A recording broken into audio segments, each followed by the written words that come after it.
At sa tingin nga po ng mga investigador mula sa Manila Police District ay sumingaw na LPG ang pinagmula ng pagsabog.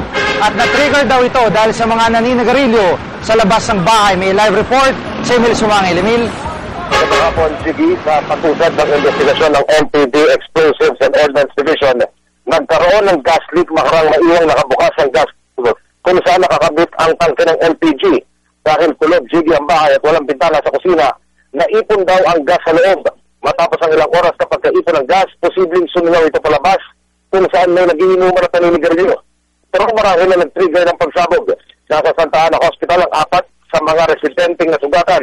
At ang mga biktima, labis na iniindan sakit na kanilang nadarama. Si Federico Labao, 32 anyos, Jiggy, lakdos ang balat, sunog ang buhok at hindi halos makakilos. Mula sa second floor ng bahay kasama ni Labao na nahulog sa ground floor ang kanyang anak ng maganapang pagsabog. Pati asawa niya, Jiggy, ay nasugatan. Hindi rin nakaligtas ang 5 buong buntis na si Joanna Cañada at ang 9 na unggulang na si Rosemary Nieto. Ang 1 tanggulang naman si John Irvic Edminar. 3 beses tinayo ang ulo. Ligtas na siya sa kapahamakan ngayon. Jiggy. Maraming salamat, Emil Sumangil. Kanina nga po ay nagkaroon ng pagkakataon ng UCV Quick Response Team na makausap at makumusta ang ilan sa mga biktima.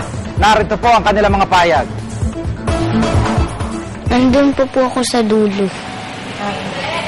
Tapos bigla pong sumabog. Mag-alas 7, may kalabog sa baba. Akala namin may nag-aaway. Kasi sabi ko pa sa asawa ko, parang may nag-aaway yata. Kasi nga may kalabog 3 beses na kalabog yun. Tapos sabog na. Bumulusok na rin kami. Bahay lang namin eh. Magkaharap lang bahay namin. Nasa labas ako ng pintuan namin.